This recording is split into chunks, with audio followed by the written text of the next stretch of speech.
Story 2। Reels वाली बहू। प्रज्ञा को रील्स बनाने का बड़ा ही क्रेज है और वो दिन भर रील्स बनाती रहती है। खाते पीते घूमते फिरते घर में कॉलेज में रील्स बनाने के कारण प्रज्ञा पूरे कॉलेज में हाईलाइटेड है। जहां उसकी रील्स सभी को पसंद आते हैं, वहीं मनीषा चिंता में डूबी रहती है। एक रोज जब खाते हुए प्रज्ञा रील्स बना रही होती है, तब मनीषा कहती है, एक मिनट भी चैन नहीं है इस लड़की को। ये नहीं कि खाना तो आराम से खा ले, लेकिन नहीं, अरे थोड़ी देर रील्स नहीं बनाओगी तो आसमान नहीं टूट पड़ेगा। अरे मम्मी, इसी को तो कहते हैं डिटर्मिनेशन। तुम नहीं समझोगे ये सब। ए भगवान, इस लड़की को सद्बुद्धि दे। जब देखो तब टेढ़ा बाका मुंह बनाती रहती है। मनीषा की बात का प्रज्ञा पर जरा भी असर नहीं होता और वो खाते खाते रील्स बनाती रहती है। दिन बीतने लगते हैं और देखते देखते प्रज्ञा का कॉलेज भी खत्म हो जाता है। आए दिन कोई ना कोई मनीषा को प्रज्ञा की शादी करवाने का सुझाव दी जाता है। सब ठीक ही कहते हैं, प्रज्ञा की शादी कर देनी चाहिए। अपने घर के काम काज में व्यस्त हो जाएगी तो खुद ही ये रील्स और नाच गाना बंद हो जाएगा। मनीषा और प्रेम प्रज्ञा के लिए एक अच्छा लड़का ढूंढने लगते हैं और तभी विकी का रिश्ता प्रज्ञा के लिए आता है, जिसने प्रज्ञा को उसकी रील्स देखकर पसंद कर लिया था। अगले दिन विकी अपने माता पिता के साथ प्रज्ञा के घर पहुंच जाता है और प्रज्ञा साड़ी पहने हाथों में चाय की ट्रे लिए उनके सामने आती है। जब विकी को पसंद है तो हमें भी बहू पसंद है। बहन जी, आप बारात की तैयारी कीजिए। एक बार लड़का लड़की अकेले में बात कर ले तो अच्छा रहेगा। हाँ हाँ, क्यों नहीं।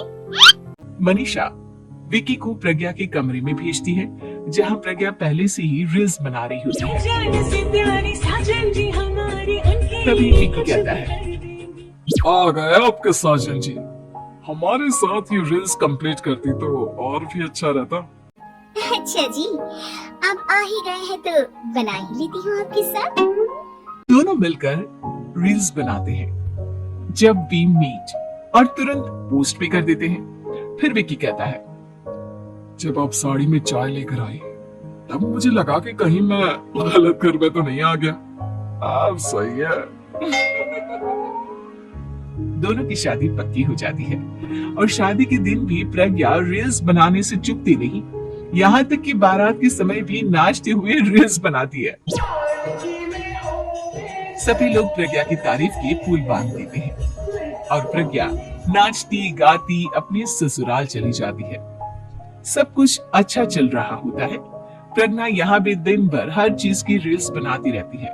लेकिन कुछ दिनों के बाद जब सुनीता कहती है, बहू, ये रील्स के साथ साथ कुछ काम भी कर लिया करो। वैसे तुझे और क्या क्या बनाना आता है? मम्मी जी, वैसे तो सब कहते हैं कि मैं सब कुछ अच्छा बनाती हूँ, लेकिन मुझे लगता है कि मैं मैगी अच्छा बना लेती हूँ। हाँ, कॉफी भी अच्छा बना लेती हूँ और मुंह तो सबसे अच्छा बना लेती हूँ। हैं? अच्छा अच्छा। सुनीता अपना माथा पकड़ लेती है और कहती है, बहू, कुछ खाना बनाना भी सीख लेती।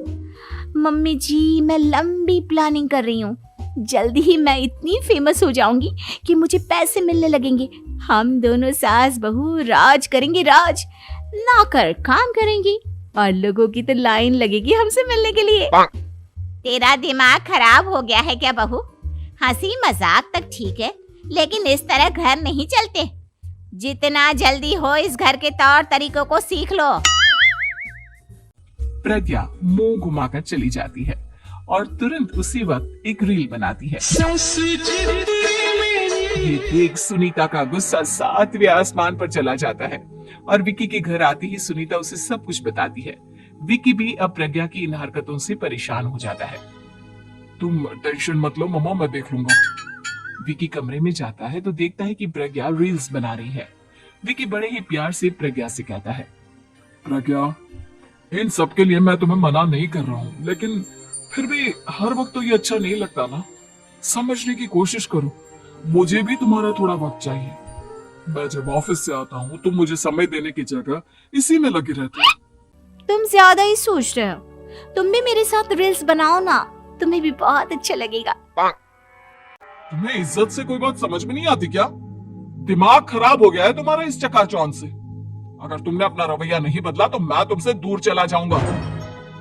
तुम ही रिश्ता लेकर आए थे, मुझे लड़कों की कमी नहीं थी और ना आज है।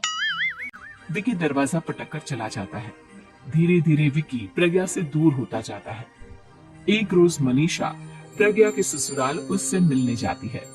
तब सुनीता उससे कहती है, बहन जी अब आई हैं तो कुछ दिन यहाँ रहकर जाइएगा, आप ही का घर है। हाँ मम्मी, बहुत दिन हो गए तुम्हारे साथ एक भी रील नहीं बनाई मैंने। प्रज्ञा तुरंत अपने फोन में रील्स ऑन कर लेती है। ये सब मुझसे नहीं होता। तेरा ये भूत अभी तक नहीं उतरा क्या? बहन जी आप कुछ कहती नहीं क्या इसे? जब आप ही कुछ नहीं कर पाई तो मैं कर ही क्या सकती हूँ। सास तो वैसी ही बदनाम है। शाम को घर की लाइट चली जाती है और मनीषा प्रज्ञा से कहती है, मेरे घुटनों में बहुत दर्द हो रहा है, तू लाइट का कुछ इंतजाम करना बेटा। अच्छा कैंडल जला देती हूँ मम्मा। प्रज्ञा गाते हुए कैंडल जलाती है और खिड़की के पर्दे के पास रख देती है। मनीषा जिसे बहुत दर्द हो रहा है वो सो जाती है और प्रज्ञा हमेशा की तरह अपनी रील्स में लग जाती है। उधर कैंडल की वजह से पर्दा आग पकड़ लेता है और मनीषा के कमरे में आग लग जाती है। बचाओ, कोई है बचाओ। सभी भागते हैं और विकी कमरे की आग बुझाने में लग जाता है, लेकिन तब तक मनीषा आधी जल चुकी थी। मनीषा की हालत देख प्रज्ञा रोने लगती है। विकी मनीषा को तुरंत हॉस्पिटल ले जाता है और उसे एडमिट कराता है। विकी प्रज्ञा से कहता है, देख लिया ना, तुम्हारे इस नाच गाने की वजह से आज तुम्हारी माँ की जान जाते जाते रह गई। अब पता नहीं तुम और क्या चाहती हो। उधर डॉक्टर कहते हैं, इनकी हालत बहुत नाजुक है, आधे से ज्यादा जल चुकी है। प्रज्ञा रोती हुई मंदिर में जाती है और भगवान के आगे जाकर कहती है, भगवान मेरी माँ को ठीक कर दो, मैं कसम खाती हूँ हाथ से ये रील्स बनाना छोड़ दूंगी, बस मुझे मेरी माँ वापस मिल जाए। 2 दिन बीत जाते हैं और मनीषा खतरे से बाहर आ जाती है। पेशेंट अब ठीक है, आप लोग उनसे मिल सकते हो। सब कोई मनीषा से मिलता है और प्रज्ञा सबके सामने अपना फोन तोड़ देती है। मुझे माफ कर दो मम्मा, मैंने तुम लोगों की बातों को नजरअंदाज किया। बेटा कोई भी चीज जरूरत से ज्यादा खराब है। मैंने तुम्हें रील्स बनाने से कभी मना नहीं किया, लेकिन हर वक्त एक ही चीज तो सही नहीं है। मैं समझ गई हूँ मम्मा, आई एम सॉरी। प्रज्ञा उस दिन से रील्स बनाना छोड़ देती है और पूरी तरह से अपने घर में लग जाती है। Thank you for watching. Please subscribe my channel.